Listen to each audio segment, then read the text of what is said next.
इतिहास में जो पोस्ट मॉडर्न पीरियड है, इससे पहले हम लोगों ने सारे एम्पायर देखे, हकमनी इन्वेजन देखा, अलेक्जेंडर का इन्वेजन देखा, लेकिन जो पोस्ट मॉडर्न पीरियड है सारे और वंश हम लोग देख चुके हैं, उसके बारे में हम लोग बात करते हैं। इस समय काफ़ी इंपॉर्टेंट डेवलपमेंट्स ये होता है कि जो मैंने इससे पहले बताया कि जो इंडो ग्रीक्स हैं, यानी जो सेल्यूकस निकेटर के उत्तराधिकारी होते हैं, और उनमें कुछ भारत के भी मैट्रिमोनियल अलायंस और ये सब हो करके एक इंडो ग्रीक वो लोग बनते हैं। उनमें इसलिए ऐसी वो लिपि बनाते हैं जिसमें भारतीय करण भी देखने को मिलता है और ग्रीक्स की सभ्यताएं भी देखने को मिलती हैं, जैसे खरोष्ठी हो गया और भी।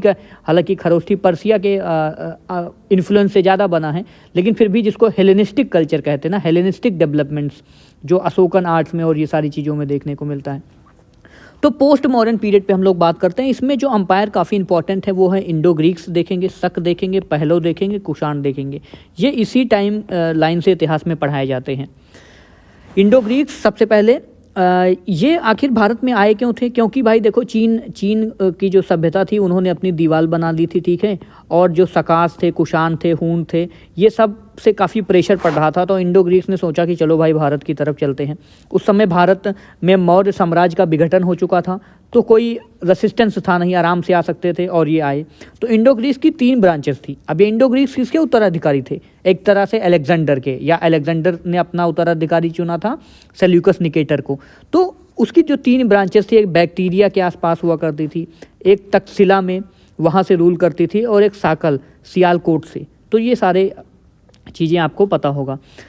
तो ये तीनों ब्रांचेस होती हैं इंडो ग्रीक्स की। अब इसमें से ये जो बैक्टीरिया वाला है ये हमारे लिए इंपॉर्टेंट नहीं है, क्योंकि ये यूरोप के इतिहास में पढ़ाया जाता है। लेकिन जो तक्षशिला की ब्रांच होती है, जो तक्षशिला में कुछ इंडो ग्रीक्स रहते हैं, उसमें जो है एक राजा होते हैं एंटियोसिडास, ठीक है, इनका नाम भी नहीं याद रहता कोई नहीं, बट इन्होंने अपना एक एम्बेसडर भेजा था जिसका नाम था हेलियोडोरस। और ये आता है कब? सुंग डायनेस्टी के समय आता है भारत में। उस समय सुंग के राजा होते हैं जिनका नाम में होता है भागवत, ठीक है, भागवत, ठीक है। ये नाम नहीं याद रहता है तो एक नाम और दिया है काशीपुत्र भागभद्र, ठीक है। तो काशीपुत्र भागभद्र या भागवत होते हैं विदिशा में, क्योंकि सुंग डायनेस्टी की कैपिटल आपको यह याद रखना है कि विदिशा भी हुआ करती थी। तो ये हेलियोडोरस जब आते हैं तो ये एक इंस्क्रिप्शन बनवाते हैं, ठीक है, और उस इंस्क्रिप्शन को कहा जाता है बेस नगर इंस्क्रिप्शन इतिहास में। तो बेस नगर इंस्क्रिप्शन किसने बनाया था? जो इंडो ग्रीक्स का जो एम्बेसडर था हेलियोडोरस। किसके समय आया था? सुंग डायनेस्टी के समय आया था। राजा कौन था? भागवत हुआ था, या काशीपुत्र भागधर। ये कितना इंपॉर्टेंट राजा नहीं है, लेकिन फिर भी आपको बेस नगर ये ध्यान में रखना चाहिए, और ये याद में रखना चाहिए कि हेलियोडोरस कौन था। तो ये एम्बेसडर था जिसको किसने भेजा था? एंटियासिडास ने, ठीक है। ये चूँकि ग्रीक्स नेम है तो ऐसे ही आप प्रोनाउंस कर सकते हैं। और जब इनकी जो दूसरी ब्रांच होती है, जो होती है साकल ब्रांच, ठीक है, सियालकोट में भी कुछ इंडो ग्रीक्स रह जाते हैं। उनका एक राजा हुआ करता है डेमेट्रियस, ठीक है। तो डेमेट्रियस ऐसा माना जाता है कि भारत में पहली बार आक्रमण करता है, जो मतलब इंडियन टेरिटरी तक आ जाता है, और ये पाटलिपुत्रा तक भी जाता है, ऐसा भी इतिहासकार कुछ मानते हैं। हालांकि डिबेटेबल है ये सारी चीज़ें। और शुंग डायनेस्टी के समय ही, उस समय अब चूंकि मौर्य साम्राज्य का विघटन हो गया था, हम लोग देख क्या रहे हैं, पोस्ट मॉडर्न पीरियड में देख रहे हैं। तो उस समय भारत में शुंग डायनेस्टी, जिसको हम लोग पहले देख चुके हैं, वो हुआ करते हैं, पुष्यमित्र शुंग, ठीक है। तो ऐसा माना जाता है कि डेमेट्रियस पुष्यमित्र शुंग के समय ही आया था और पाटलिपुत्र तक गया था। अब कुछ इतिहासकार कहते हैं कि शुंग ने इसको हराया था, या कुछ कहते हैं कि इसने उसको हराया था। हालांकि ये बाद में वापस जाता है तो इसके ही परिवार वाले इसको मार देते हैं।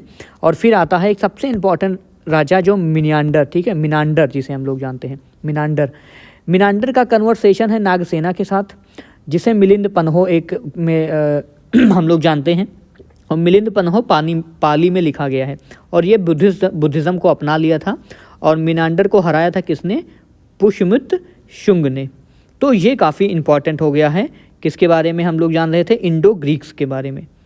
इसके बाद हम लोग बात कर लेंगे किसके बारे में? शक के बारे में और पार्थियंस के बारे में। तो इंडो ग्रीक्स के बारे में इतना ही हमें ध्यान में रखना चाहिए कि इंडो ग्रीक्स जो होते हैं, इनकी 3 ब्रांचेस होती हैं, और ये मिनांडर और डेमेट्रियस, सुंग, बेस नगर इंस्क्रिप्शन, काशीपुत्र या फिर राजा, ये इसका एम्बेसडर जो हेलियोडोरस हो गया।